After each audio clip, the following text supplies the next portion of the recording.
Well, good day. This is Bill Boerum, and I'm happy to be speaking with a relatively new friend, and we'll talk about that, uh, an Afghan student leader. We can describe him that, although he has many attributes and experiences already in his life. And this is Hezbullah Shafaq. So, good day to you, Shafaq. Thank you very much, Mr. Boerum. I thank you for giving me time to talk to you. It is always good to be with people who like are you, and I'm glad to be here. Well, thank you. Actually, we met 3 years ago um, when I was speaking at the American University of Central Asia in Bishkek, Kyrgyzstan. You were one of the students there, and I was taken by your serious interest then and since then in matters of international affairs and certainly of things concerned with your country, Afghanistan. So you're finishing up your studies at the American University there. So what have you been studying there, and what's the degree program? Well, Mr. Boerum, I'm a graduating senior at the American University of Central Asia. I am studying international comparative politics as my first major, and I am studying human rights as my second major. So liberal art education, human rights is the exact name of the department that I'm studying. Uh, Beside that, I have been engaged with so many other student clubs at AUCA that I am working with them. Right. Well, also you've had the opportunity for other studies, and I think it was last year, the European Humanities University. Tell us about how you got involved in that program and where that university is located. Yes. So as a part of the exchange semesters here at my university, we sometimes go on exchange semesters to mostly European countries. So as a part of the Erasmus Plus program, which is supported by the European Union, I went for a semester-long studies to the European Humanities University in Vilnius, Lithuania. That was the spring semester 2019. So there Mhm. I studied mostly focused on international law and European Union law, and then I had to come back to AUCA. And but I think that did enable you to travel around Europe. I understand. I think I saw a picture of you in Paris. Exactly. As most of the exchange programs are in a way that we focus both on educational perspective that we are studying at university, but we also get to know the country and we also get to know the region that we are living in. So using that semester, yes, I had a good time in Europe traveling around. I almost went to a majority of the countries in Europe, which was a good experience.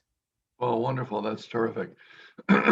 So, getting back to the where you are currently finishing up your studies, apparently there's quite a what I would call a sizable population of Afghan students there at the American University.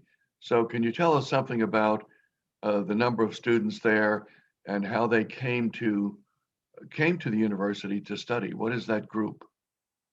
Yes, so the community of Afghan students at AUCA, here are we are around, I don't know the exact number, but we are around 120 to 130 students, with 29 students arriving few days ago back to Bishkek. So all of the students are receiving scholarships from US Embassy in Kabul and the State Department, and these scholarships are here to cover a 1 year of preparatory program called NGA, New Generation Academy at ASA, and then 4 years of bachelor degree. So they are all sponsored by the American Embassy in Kabul, and then uh, yeah, that's one portion of the Afghan community here. We are focused on studying different majors, but most of the Afghan students are interested in law, human rights, international relations, and economics. Well, very good. Well, while you've been there at the university, I think you've been active in founding a couple of different advocacy groups, if they could be called that. one called, which you were the founder and president of, New Hopes of Afghanistan.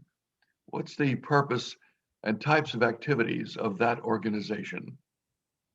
So, Mr. Boerum, New Hopes of Afghanistan, or we usually call it NHA, uh, we established that in 2016 when I was back in Afghanistan before coming to AUCA. Back in Afghanistan, I was working with so many youth associations and volunteer groups that we usually focused on social activities in the country, whether that was advocacy groups or that was we acted as an interest group to certain programs, or we did volunteer programs to different schools. We had Mm, programs with women empowerment and so many cultural activities. So New Hopes of Afghanistan was a youth founded and youth lead program back in Afghanistan that we established in 2016. It is still currently going on. We have a branch of it, an office of it here in Bishkek with Afghan students, both in AUCA and other universities. So we are still having exchange programs, usually more focused on education and cultural exchange, and focused on women empowerment, both in Kyrgyzstan and Afghanistan. right. And then as to the other organization, A Million Smiles for Peace. I think that was of more recent founding. And what's that about? I see that you're smiling. So that Yes, brings yes. something to your face. Yeah, I have a very great experience with A Million Smile for Peace. This both NHA and A Million Smile for Peace goes back when I was in Afghanistan. It is before 2017. A Million Smile for Peace. We started it as a very small campaign in Kabul, in only one province of Afghanistan. The aim was to collect and capture smiling pictures of different people and share it in social media and make some videos with some good message, so we could give a hope to the people of Afghanistan who were suffering at the time, and we're still suffering. So that was a very small campaign, only focused in Afghanistan, but gladly we received a very great welcome from the people on social media. So they would send us picture, they would volunteer to us, they would capture picture, and after 3 years, we were able to collect 1 million smiling pictures from 35 countries of the world. And then we were able to organize uh, several exhibitions of the mentioned campaign in Afghanistan, in Turkey, India, Kyrgyzstan, Lithuania, and as a part of as one of the member was able to represent the campaign at the United Nations headquarters back at 2018. So it was a very small project based on Afghanistan, but it went very good. So the aim of the project was to give a good picture of Afghanistan to people and to motivate them to be good with each other. We wanted to fight against the stereotypes that we had in the society. We wanted to promote peace, tolerance, and solidarity between people, and which we were very quite successful on that aim. Well, that was a wonderful objective because I think, at least in the US, well, first of all, I think we have very few pictures or images of the people of Afghanistan, number one. And secondly, any pictures that we do receive are rather grim photographs. So I think that was a wonderful insight that the rest of the world needed to be able to have a different impression of Afghanistan. So glad to hear that was so successful. Wonderful. Just Exactly, before, Mr. Burns. go ahead. Yep. So we had an experience as a person, as a one who was in charge of it. I would see people in outside of the country, in other countries, who would tell me that they never saw people happy, especially when they pictured Afghanistan. I had an exhibition in Lithuania in my host university, and there were people from the European Union Parliament who told me that they are glad to see some projects like that. We had project with the American embassy in Kabul. We had projects with the European Union in the branch in Kabul, and then we were quite successful. Believe me, I would receive pictures, I would receive comments that they would not even had a picture of Afghanistan, because since the 40 years war, we never had any positive picture going out of Afghanistan. All, as you mentioned, we had only the picture of war and the picture of, explosions and killings going out on the international media. But yeah, that campaign was something that I feel connected to, not as a work that I do, but as feel connected to, because it brought so many great changes in my own life. Well, that's wonderful. That's great. Before we leave Kyrgyzstan, I'm wondering, are there economic ties between Kyrgyzstan and Afghanistan to the effect that maybe there are Afghan workers in Kyrgyzstan? I know going the other way, you've got a lot of people from, not a lot, but there are a number of people from Kyrgyzstan that work in Russia, for example. So I wonder if what's the nature of the economic ties between Afghanistan and Kyrgyzstan, if there are? Well, I think Afghanistan and Kyrgyzstan on a state level has a good relationship with each other. We have several economic activities with many issues on trade. I think there is the certain goods uh, that that are imported from Kyrgyzstan to Afghanistan, and then currently we have Afghan migrants or who are in Bishkek, who are staying in Kyrgyzstan, and they act like as a foreign diaspora who sometimes send money back to homes in Afghanistan.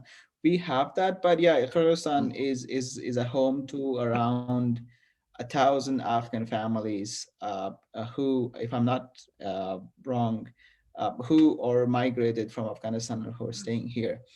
Uh, Other than that, I'm not sure if Afghan families have a very or coming to work here to send money exactly back to Afghanistan, because the nature of the work here, the nature of the economy is not at a very good level here as well.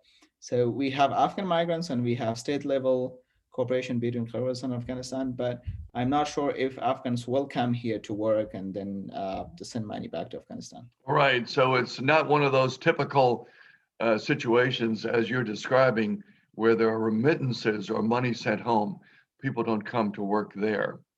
Um, Now, what about one last thing actually about the campus and the university? Where do the students live? Are they dispersed with families or because and it's a beautiful building, the main building that I visited there, very modernistic, very exciting, very colorful. But where do the students live and what are the housing arrangements for the Afghan students? Yes, so Mr. Boerum, AUCA is home to not only students from Afghanistan, is a home to all Central Asian students, and then we have, uh, I think, after Afghan students, the third majority in AUCA or from Tajikistan, we have international dormitory of AUCA, which is usually for the new students who are arriving for the first year, because students from Afghanistan, such as me, when we arrived, we really were not able to communicate in a Russian way, in Russian language here. So we had to live for a year in the AUC dormitory. And after that, we are taking our own flats and renting them for a whole year, which is back covered by the scholarship. So Right. apart from the AUC dormitory, which is, I think, around 60 to 70 students are living there each year, and then lots of the students are living outside of the campus. Right. Very interesting. Well, okay. Well, one of the things that prompted me to get back in touch with you after all this time was the paper that you issued about China and its role in the Afghan peace process, which is underway. So I was curious about that. So that was the main reason. So you do mention that China itself uh, has two strategic goals in being involved in this peace process. So, what were those goals as you identified them? Well, Mr. Bariam, I wrote the paper as a part of a class assignment a few weeks ago. I had a class called Foreign Policy of China. So we had to come up with editorials, and then in the mentioned paper, or I argue two main interests of China in Afghanistan, and I argue that because of those two reasons, China could play a very essential role in facilitating the Afghan peace talks. The two reasons is one. is the economic interest of China in Afghanistan, that we have a great connection, whether that is through the BRI project or whether that is Afghanistan being a neighboring country to China. And And that's the secondly, BRI is the Belt and Road Initiative. exactly. So because Afghanistan as a part of the Central Asia is playing a very important role in this connectivity project on the great emphasis of China in Central Asia. So as a middling country between the South and Central Asia, Afghanistan is the great position that China is interested in. As the second point that I argue in the paper is that the strategic interest of China in the region, especially in Afghanistan, is of great importance because the rise of terrorist groups or the rise of insecurity in Afghanistan is not only on the interest of is not only a threat to the Afghan security, but is a threat to the regional security as well.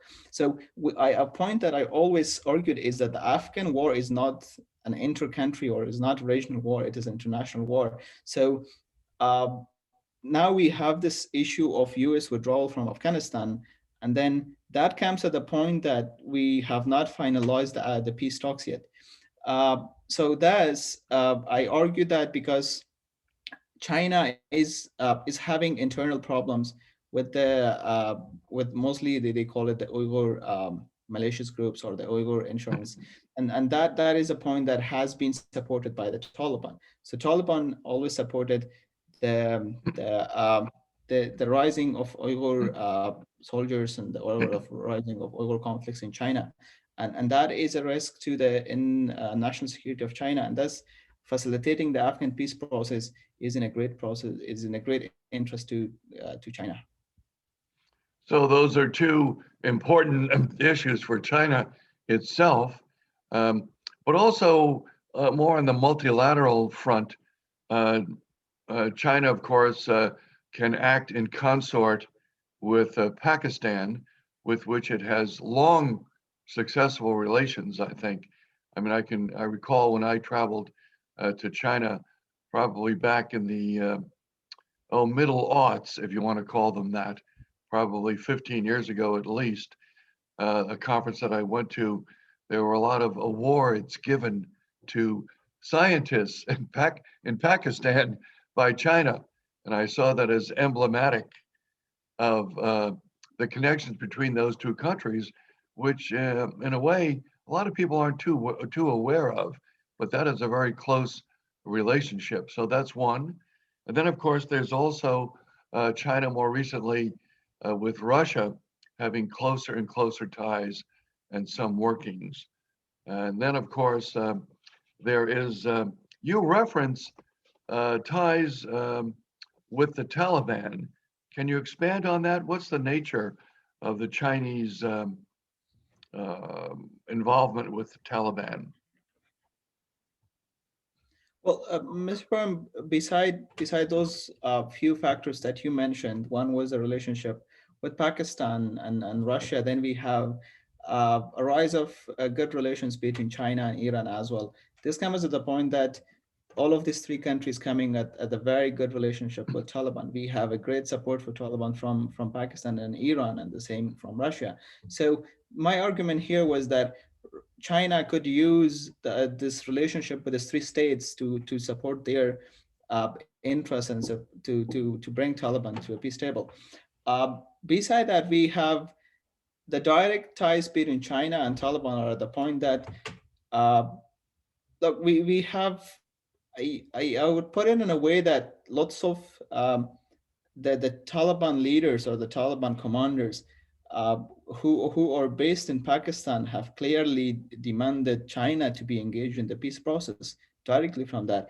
In October 2018, we had Maulana Samiul Haq, who is famous as the father of Taliban. He openly said that China should be engaged in the Afghan peace process and should not leave the matters of such great importance solely to United States. So we have this request directly coming from Taliban. Secondly, if we look into the relationship of China with the Afghan political parties or the political sides in Afghanistan, we see a clear relationship between China and Taliban, uh, who uh, who are much closer to Taliban than many of the countries. For example, we have Taliban leaders traveling from Qatar, from Doha to China to meet with the Chinese authorities and to talk about Afghanistan peace and the future of Afghanistan. These are the ties that China can use, and that could really facilitate the Afghan peace talks. Yeah, so of course you characterize this potential as as a invisible diplomacy too. That this is something which there may be elements of it going on, but that would largely be behind the scenes. I take it. Is that a correct characterization? Well, Mr. Boerum, beside this invisible diplomacy that we have some clear actions who are done not on a way of invisible. We have, for example, we had the travel of Taliban leaders from Doha to Qatar to talk to the Chinese authority about the future of the country. That came at the point that Afghan government, the one that we have right now in the Kabul, the legitimate government, has not that does not have that much influence, or whether it's China or whether it's the Taliban. And secondly, China has invested so much in Afghanistan that they have built relationship with the opposition group within the Afghan government, and they have built relationship with the Taliban as well. So that is beside this invisible diplomacy that these two parties may have, there is visible diplomacy as well that I think plays an important role. That's very well put. Very good insights there. Of course, there was a one of the more significant meetings just a few weeks ago in Moscow, where 15 representatives of um, of Afghanistan were invited, um, and it was only two people from the government. I talked to a government official, diplomatic official, and of those 15, only two of them were offered to, or two people were named by the Ministry of Foreign Affairs of Russia to come to that meeting. And the other was a cross section of the country, opposition parties, etc. But then, of course, the Taliban itself was invited with five representatives, and they met for a couple of days in Moscow, and they concluded that they'd have another meeting in Vienna. And I haven't followed that closely, but I don't believe that a date has been set for that Vienna meeting. Are you aware of a date being set? Mr. Priyam, I am not aware of the Vienna meeting date, but we have the Istanbul Peace Conference on Afghanistan. I'm sorry, I think The that's right. I think it was to be in Istanbul. I misspoke. Yes, Istanbul. yes. So we have the Istanbul, and if I'm not incorrect, that is planned to be on 16th of May, Ah, which is getting closer. But then we also have the rejection of Taliban that they will not participate in that conference, which is leading us to a point that okay, we have this good message from Taliban sometimes that okay, they are interested in the peace talks, but at the same time, we see certain actions that are really against the peace process, or they're leaning against any interest to the peace. So yeah, the Moscow conference came at the point that we had very little representatives of the Afghan government, and then we had all the members who were traveling from Afghanistan to Moscow were representing a diverse group of Afghan political parties, interest groups.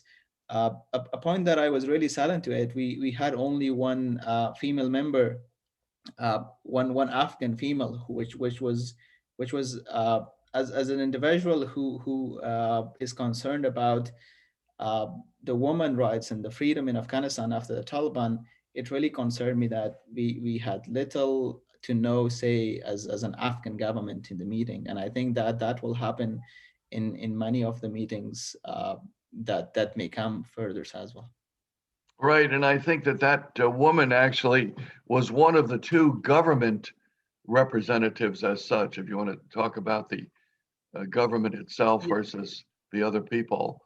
Well, that Yeah. leads me So to, go ahead.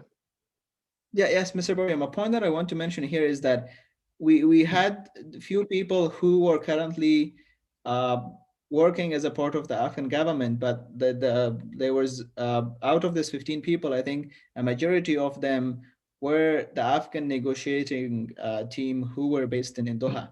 So we had people who are not a part of the Afghan government, but they were a part of the Afghan negotiating peace talk team, which represented the Afghan Republic in the meeting. Right, right.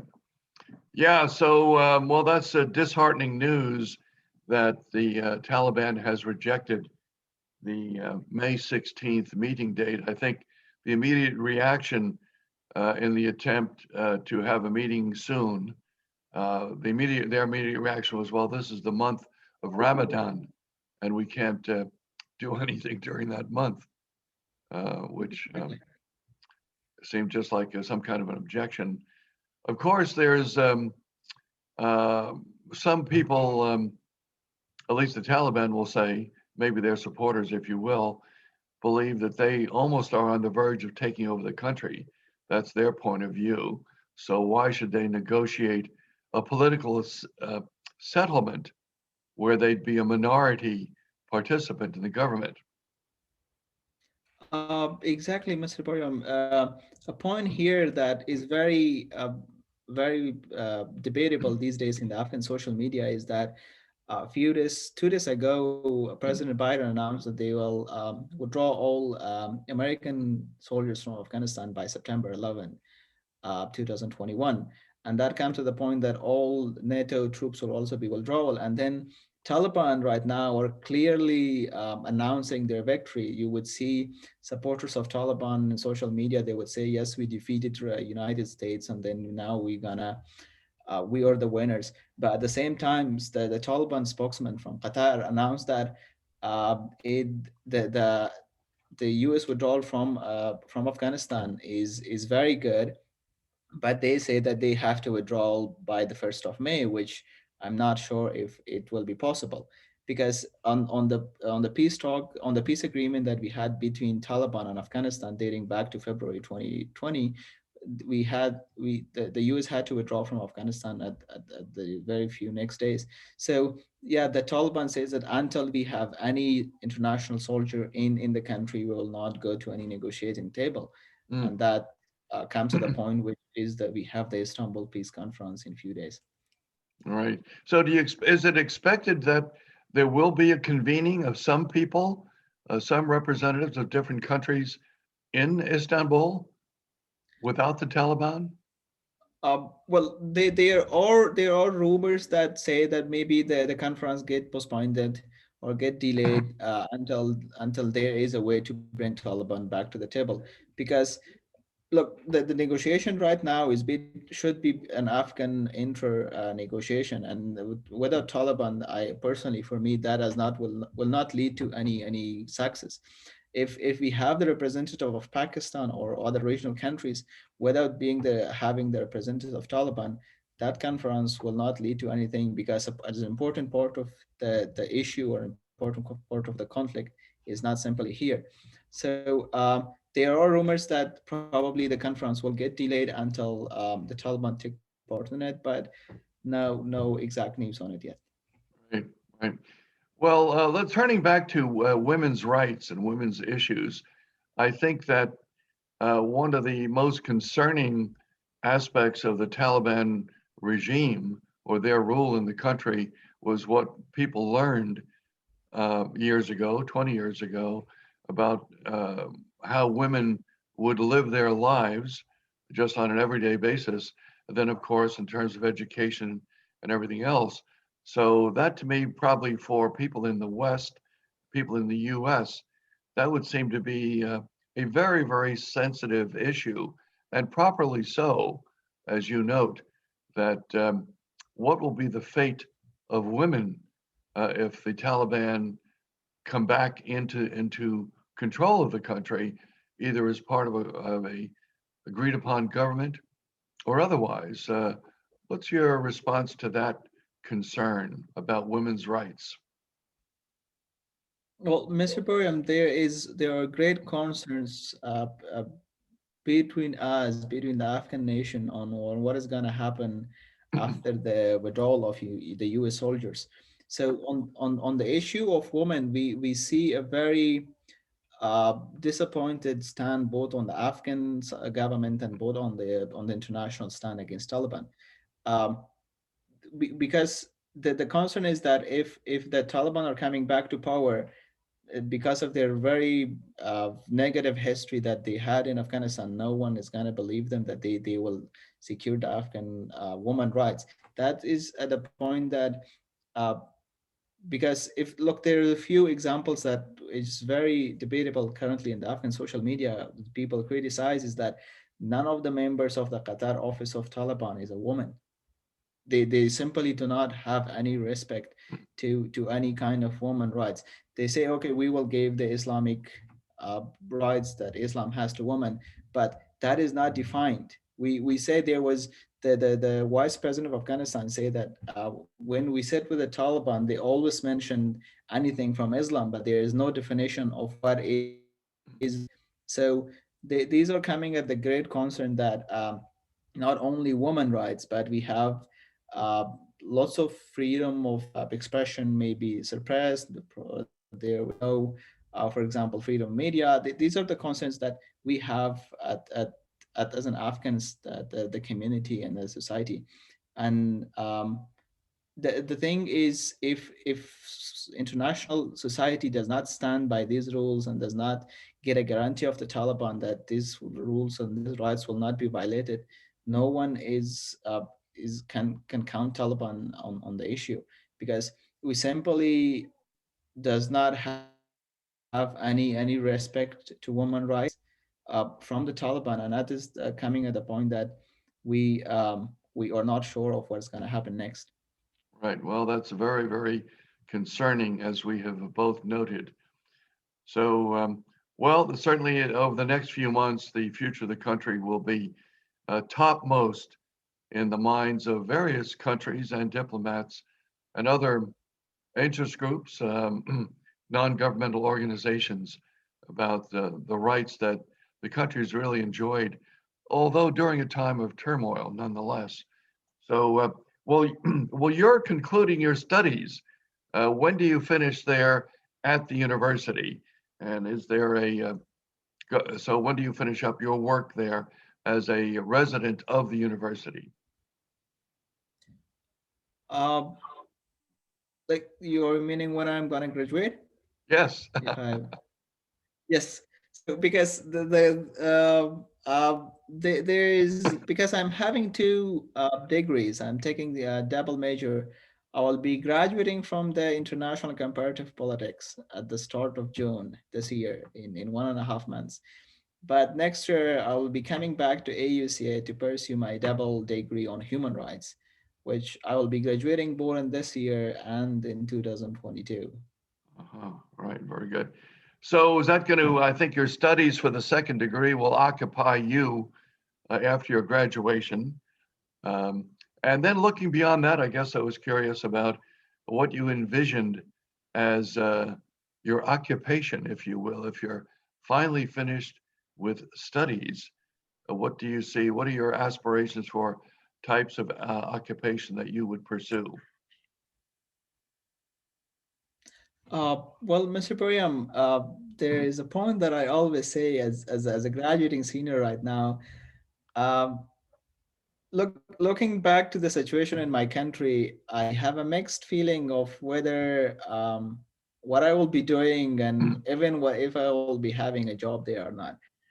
What I'm interested in is to teaching. I'm interested to teach, and I'm interested to write. So these two of my most interested uh, areas of work that I would be glad to work on. As a part of the government, I am interested to work in the policy part of, uh, especially on the Foreign Ministry of Afghanistan, which these are very general goals. I understand it, but these are the visions that I have for it. But yeah, in the question, if a lot of people are asking me if I'm going back to Afghanistan or not after my graduation, and the answer is that yes, I will be going back to Afghanistan, and I'm hoping that the situation will be much better than now, because I Mhm. believe that if all of us are leaving Afghanistan, there is no one gonna be to save to work for those people. Right. Well, that's so right. Well, that's a, typical dilemma, if you will, for all graduating seniors, even if they have graduate work in mind or a second degree, as to what they will do. It's a little bit of uncertainty, but you've certainly demonstrated your abilities to write, and I think through your articulation, an ability to teach. So, and maybe even do some public speaking or speaking for a fee, of course. We'd want you to do that. So, well, this has been very, very intriguing and certainly gave me a better appreciation of the paper of yours, which I read, because it does have some important insights, but there is more there. And I hope that we can get together again in a few months' time, maybe after graduation, and see where things stand. So I've really enjoyed the conversation, and thank you very, very much. Thank you very much, Mr. Boryum. It was good talking to you. Since the last time I've met, a friend of mine took a book from you as a gift, and then she gifted that book to me. I read it when I was back in Afghanistan last summer. So I'm looking forward to meeting you again, whether that is here or I would welcome you to Afghanistan if I hope the situation will be much better. So thank you for having me and thank you for giving me your time. Very good, wonderful. We'll have a very good evening. Bye bye. Thank you very much, Mr. Boryum.